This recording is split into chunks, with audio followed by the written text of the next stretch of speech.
Get this and get it straight. Crime is a sucker's road, and those who travel it wind up in the gutter, the prison, or the grave. This time, a platinum wristwatch, a body on a lonely strip of beach, and a case of heart failure in a Beverly Hills garage, all added up to blackmail, 25 years old, and a killer who would never be caught. It happened like this. From the pen of Raymond Chandler, outstanding author of crime fiction, comes his most famous character in The Adventures of Philip Marlowe.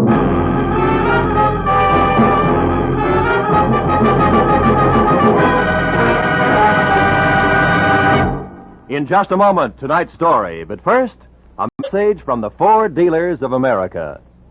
The whole country's talking about the great 1950 Ford. Listen to what Mr. Gerald Mohr of Kingston, Pennsylvania, one of more than 420,000 delighted owners, says about his new Ford. I leave my car out on the street a lot in winter, but you'd never know it to look at my 50 Ford's paint job.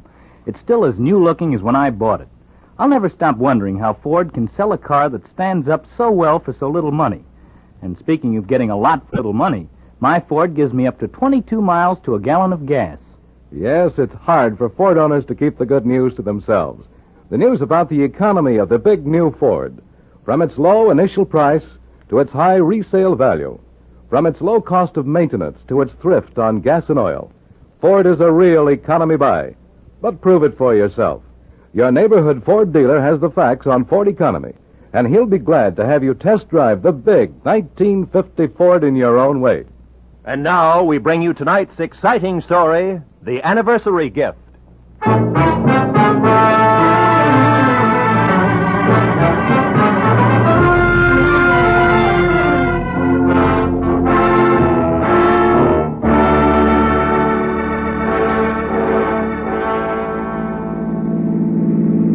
Turn left at the next corner, cabby. Okay. Boy, this Beverly Hills in the sunny afternoon is really something, ain't it? Yeah. Wide streets, classy homes. Boy, these jokers got it made. Some life. Nothing ever gets to them to bother them except the income tax, maybe. Yep. Here it is, mister. 8834 Beverly Road. What a joint. Yeah. Wait for me, huh? Sure, mister.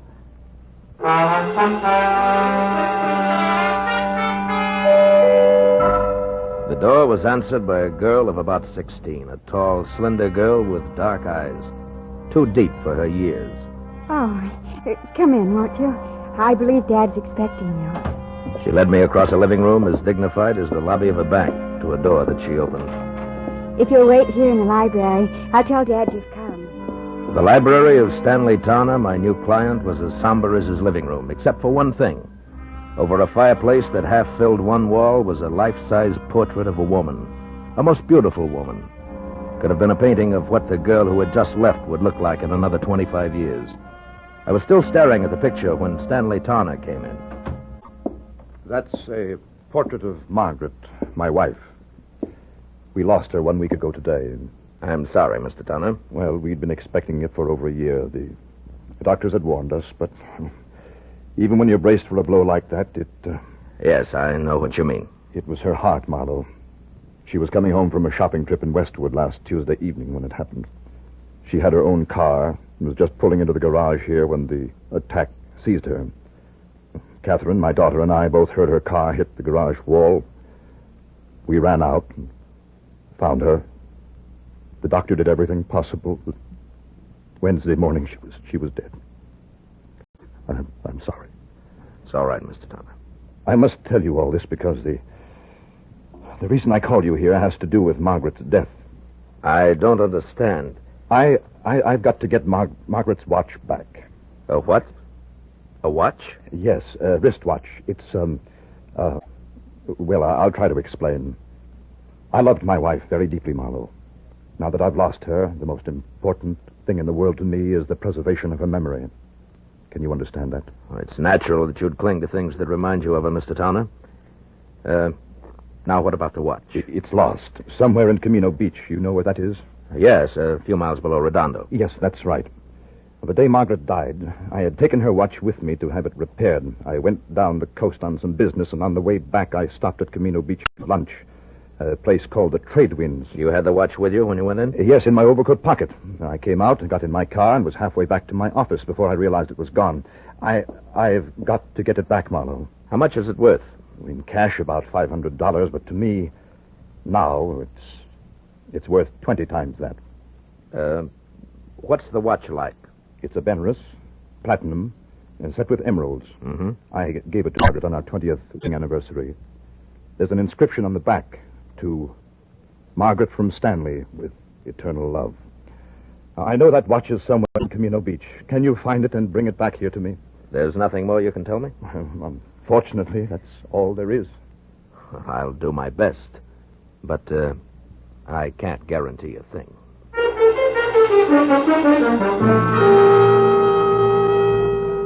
Cabby waiting outside drove me back to the gas station on Wilshire, where I picked up my own car, fresh off the grease rack, and headed for the ocean and the sunset. It was getting dark by the time I reached Camino Beach, a rickety, salt-caked little town jumbled in between the highway and the surf.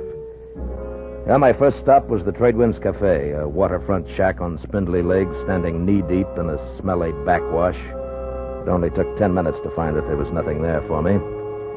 After that, I drew a blank at each of the 3 hock shops in town. Wound up an hour and a half later, no farther than the sidewalk curb, where I watched a traffic cop brand my tire with his parking marker, plant a heavy foot on my bumper to steady his bike, and light a cigarette. Hiya. Is this your car? Yeah. What is it? Am I overparked? Nope, not yet. Just borrowing your bumper a minute. Mine? Of course not. Got a lot of scratches already. Say, that's a fancy chalk label you put on the side of that tire there. Z, the mark of Zorro, huh? No, the mark of Ziegler. That's me. Just a little thing I worked out to add a personal touch to my business. You're a stranger around here, aren't you? Yeah, from L.A. Uh-huh. Saw you coming out of the pawn shop there. You don't look like the type. Well, I'm not, as long as my luck holds. Actually, a friend of mine lost a wristwatch here in town. I'm trying to locate it. Pretty good watch, is it? Yeah, good enough. The really tough part is that it has a very big sentimental value. I've tried all 3 of the pawn shops in town, but no dice. You know, if I had a friend who'd lost a good watch, I think I'd check in at Sean's bicycle shop on 3rd Street. Well, thanks a lot, Ziegler. Don't mention it. Oh, incidentally, I wouldn't bother to tell him who sent me down if I was you. So long.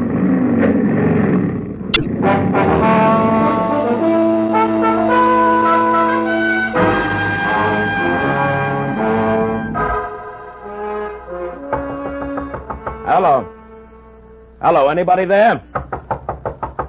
Hello, Sean? What do you want? I'm closed for the night. I'm interested in a lady's wristwatch, Mr. Sean. How do you know? And just how does that bring you to a bicycle shop? Look, we both know your offense, so let's not waste time on that. The watch I'm after is platinum, set with emeralds, and has an inscription on the back.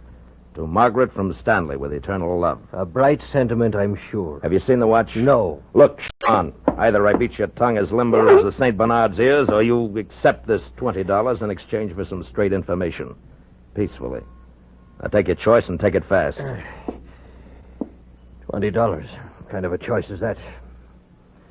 But I don't have the watch buckle. But you have seen it. Oh, yes. 5-6 days ago, a fella brought that watch in here, wanted to know what it was worth. I said $500. He laughed in my face. Who was this guy? You mentioned something about $20. Oh, yes. Here. All right, now give. Yeah, that's better. His name is Chip Menashe. In summers, he works in the concessions in the pier. In winters, he's nothing more than a beachcomber. Lives in a little room out on the pier behind the shooting gallery, and that bucko is your $20 worth. It had better be, Shane, or I'll be back for my change.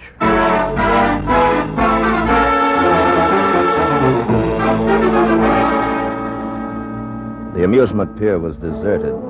When I finally found the one-room shack tacked on behind the shooting gallery, it was dark and quiet. I knocked once, got no answer.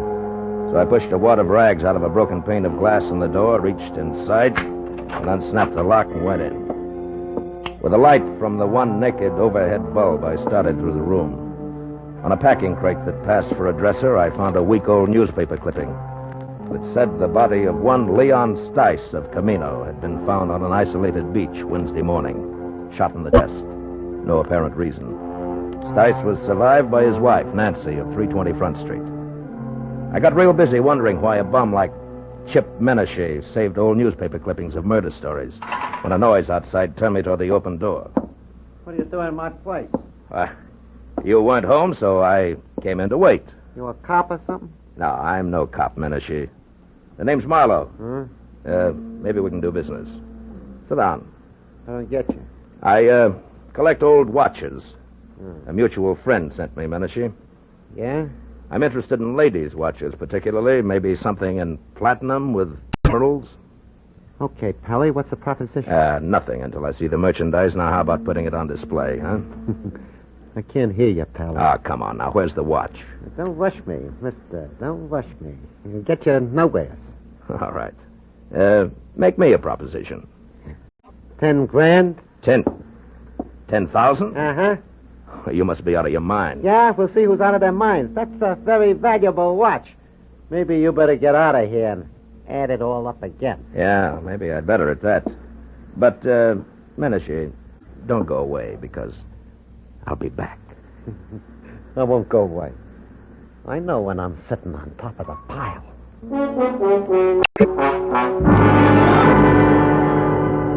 As I walked away, a hunch kept whispering to me that the body of a guy named Leon Stice, found on a lonely beach, was somehow tied in. So I decided to pay a call on his widow. I drove down Front Street to number 320. But there was nobody home. As a matter of fact, the only sign of life on the entire block was a red neon pelican in a blue neon martini glass above the door of a bar across the street. So I walked over and went in. A couple of questions later, I found Nancy Stice sitting alone in the back. The offer to buy a drink was the only introduction I needed. Sure. You can buy me a drink. Hey, Charlie. Okay, Nancy. I'm an old friend of your husband's, Nancy. I just heard. That louse didn't have no friends. Here you are, Nancy. Something for you, mister? No. Here, keep it. Mud in your eye. Nah. I got nothing against Leon Stice. Except 25 years of living with him in a Camino Beach rat hole on nothing. That's all. Any idea why he was killed? For the role he was carrying. Well, after what you just said, that makes no sense. That's the way it was. And I didn't get one red cent of it. It was all gone when they found him. Did you tell the cops he had money on him? Nah. I hate cops. Yeah, sure. Where did Leon get this dough? He told me he ran into an old acquaintance who was staking him. Some guy named Martin Vogel who used to live here in Camino Beach years ago. Martin Vogel was staking him? To what? Leon said him and Vogel was going in business together. The cash was in advance. Oh, sure. He was going to be such a big shot. What kind of business, Nancy? Just between you and me, the only business that crummy mind of his would work on was blackmail. Take it from me. Now, how about another drink for his grief-stricken widow, huh? I'll leave $1 on the bar on my way out.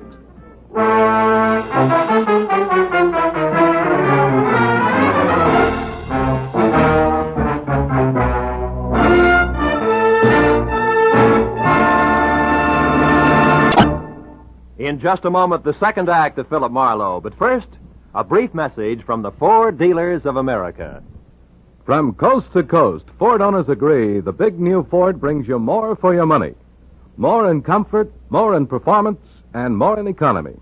But only through personal experience can you appreciate the restful ease of Ford's famous midship ride and the luxurious comfort of Ford's non-sag foam rubber cushion front seat.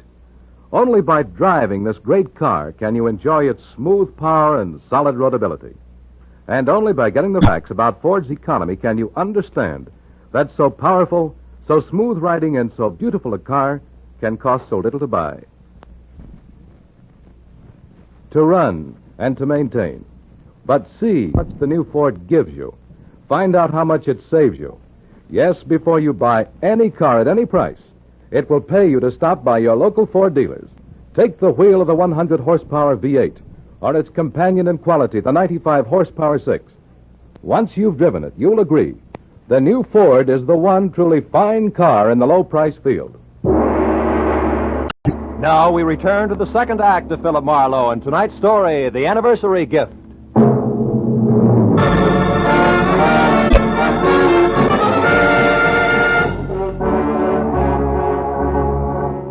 I left the Pelican Club, got into my car, and started for the local law on the chance that I could learn something more about the new question mark I'd picked up named Martin Vogel. 10 minutes later, I parked my car under the cracked globe that oozed sick purple light over a weather-beaten sign, Camino Beach Police. A fat sergeant huddled over what could have been the original teletype machine. When I presented my credentials, he jabbed a fat finger at a dirty glass door marked Captain Elvin Bush, Chief of Detectives. Inside, a small old man, neat in a clean white shirt, groomed silver hair, and a gentle smile, was strapping on a shoulder holster when I put my license on his desk. When I stopped talking, he got up and extended an almost delicate hand. I certainly hope we can help you, Mr. Marlowe.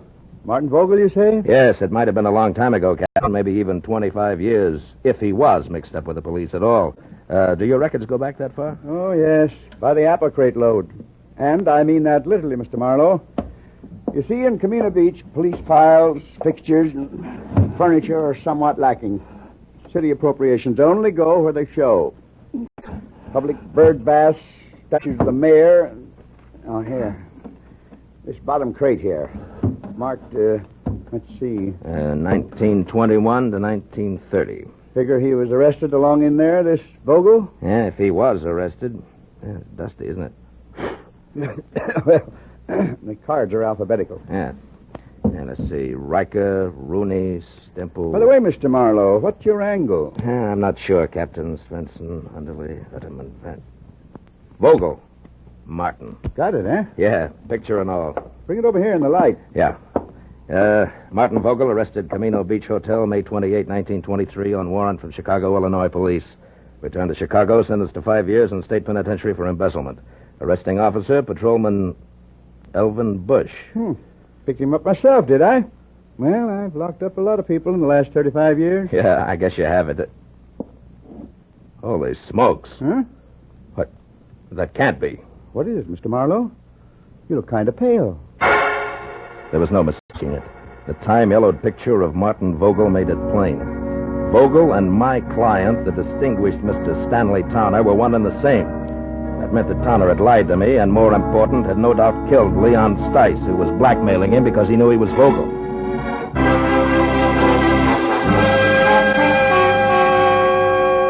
I left Captain Bush piled into my car and pointed it back for the amusement pier, where one way or another I was going to get Chip Menashe to fill in a few remaining blanks for me.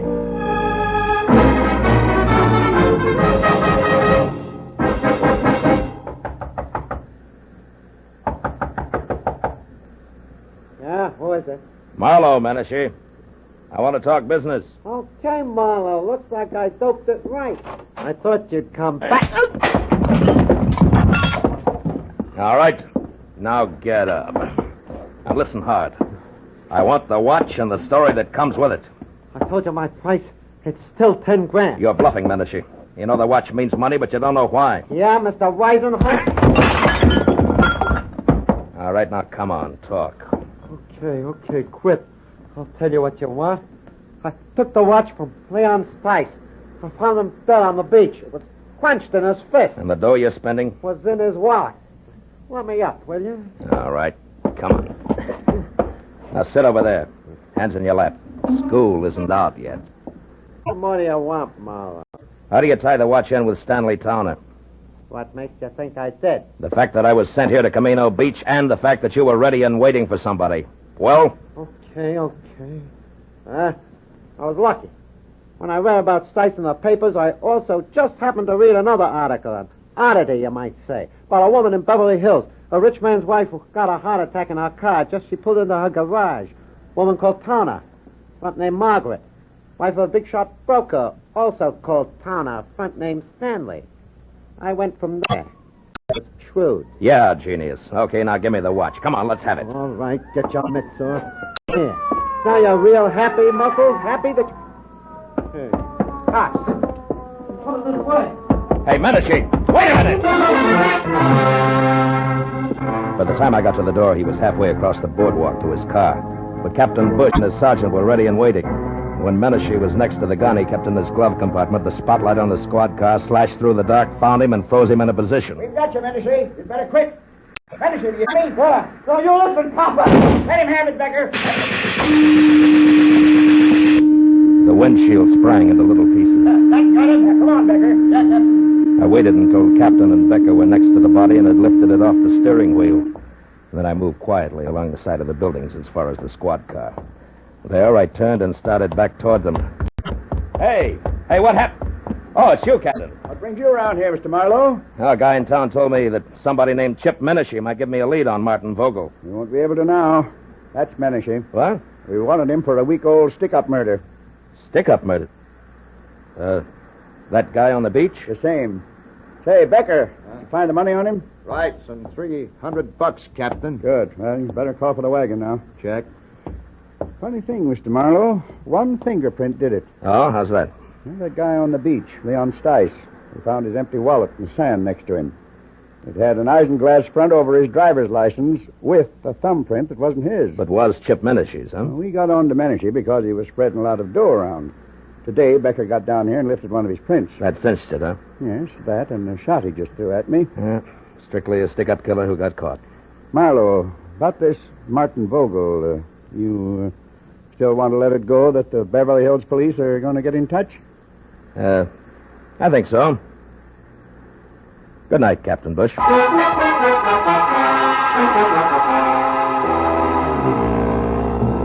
The ride back to Beverly Hills was an uncomfortable hour and a half, cold and empty. I was glad that I had things to do like stop and start and shift gears. It kept me from thinking too much about a lot of things and a lot of people I wish I'd never heard of. People like Stanley Tanner, who I had every reason to be against, but who I was starting to pull for. Stanley Tanner, a man who had started all over again after a single mistake made 25 years ago. A man who had fought to build good things, like a comfortable home, a marriage to a woman in the painting, a 16-year-old likeness named Catherine. But Stanley Tanner, who was also a killer on a lonely stretch of beach far from home, destroying something rotten who would destroy him. A killer that nobody knew about, except me. Well, I pulled into the driveway and parked behind the car that had been Margaret's. As I got out, the light of the garage went on and the side door of the house opened. I felt almost wrong dropping my hand around the .38 in my side pocket. Good evening, Mr. Marlowe. You have the watch? Yeah. I had quite a tussle getting hold of it. I imagined you would. Menashe's dead, Mr. Tanner. Menashe? Who is Menashe, Mr. Marlowe? The reason you hired me? The man who called you and dangled this bait? Yeah. You were right. It's a beautiful watch, Mr. Vogel. Vogel? You know about it? Yeah, they keep police files a long time. I know about everything. Except why you didn't go after the watch yourself. Well, I was afraid. Afraid to show yourself in the town where somebody might remember you, huh? The town in which you had committed a murder, is that it? Yes, that's it exactly. Dad, is that you down there? Yes, dear. Me, Mr. Marlowe. Well, why don't you come into the house? It's so late and it's chilly. You'll catch your death of cold out there. Yes, in a while, dear. Now go back to bed. All right. Good night, Dad. Good night, dear. Well, good night, Mr. Marlowe, and please make him do as I say, will you? Yes, I will, Catherine. Good night. Do you mind if we go along to the police at once, Mr. Marlowe? I'd rather she didn't know right now. Tomorrow's soon enough. And can we take your car? Yeah. The lights go off out here? Yes. The switch is on the garage wall over there. Okay, get in. All right. You know, Mr. Tanner, I'm sorry about Catherine and the way she's going to be hit by this thing.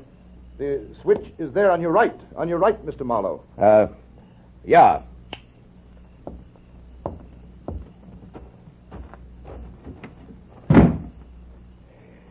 It was a very nice house. Mm-hmm. Mr. Tanner, you certainly loved Margaret a lot, didn't you? Completely, Mr. Marlowe. And her memory, too? Why do you ask? Something that makes me awfully happy. Mr. Tanner, you didn't kill Leon Stice. Marlowe. What are you saying? That you never lost your wife's watch at Camino Beach. You never had it. She lost it herself. Lost it when she struggled with Leon Stice just before she killed him for your sake. For you and Catherine and everything you've worked for. No, Marlowe, no. Yes, Margaret had a bad heart. She knew she didn't have long to live. Also, she knew that Stice was blackmailing you. It figures, Towner. And what also figures is that you'd rather pay for a murder that you didn't commit than to have Margaret's name soiled. Yes, I would, and I will, because you can't prove any of this. Correction, Mr. Towner, I can. With your wife's car there in the garage, the car in which she died on what you said was her return from Westwood. Which it was? No, not according to a funny little chalk mark I just saw on one tire, it wasn't. A little white Z that a policeman named Ziegler in Camino Beach makes to check on parking time. And we can go on from there. Your confession won't mean a thing. But, Marlowe, it will. It must. No. No, I guess it won't.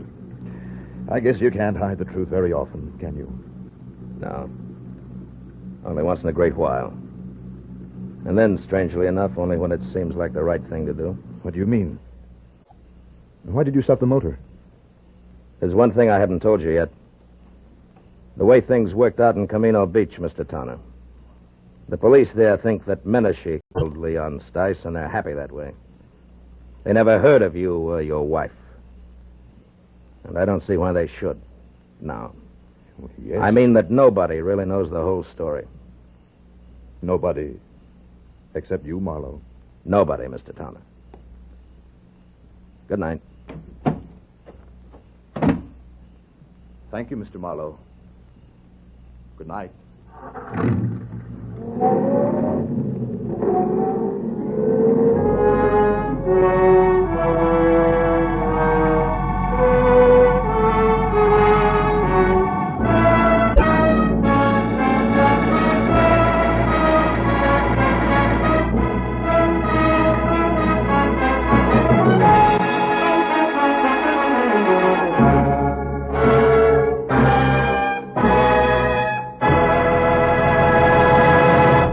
Philip Marlowe will be back in just a moment. But first, a word from the Ford Dealers of America. Tonight, there are more than 420,000 enthusiastic 1950 Ford owners, and it seems as though most of them are talking about this car. Listen to what Judge Richmond B. Keach of Washington, D.C. has to say about his new Ford. I was so satisfied with my 49 Ford that I decided to get a 50 as soon as they became available. I've been more than pleased with the 50. Truthfully, I see no cause to pay more when a Ford gives me all the performance, quiet, and comfort a man can ask for at such a reasonable price. The Ford is wonderfully easy to handle, particularly in traffic.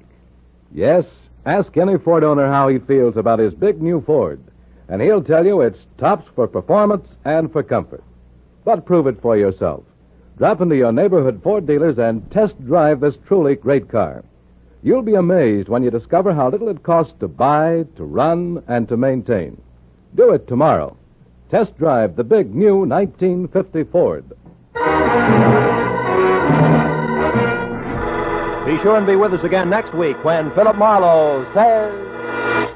This time I was in the country where the night should have been nothing but peace and quiet. But a pair of angry eagles changed all that. One was solid gold and too close to a battered corpse.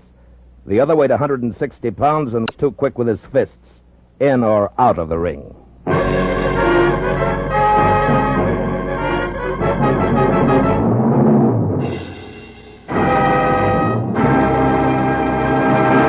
The Adventures of Philip Marlowe, bringing you Raymond Chandler's most famous character, tonight starred Bill Conrad, are produced and directed by Norman McDonnell, and are written for radio by Robert Mitchell and Gene Levitt. Featured in the cast were Sammy Hill, John Daner, Gene Bates, Ralph Moody, Larry Dobkin, Harry Bartell, and Edgar Berrier. The special music is composed and conducted by Richard Orant. This is Roy Rowan speaking for CBS, the Columbia Broadcasting System.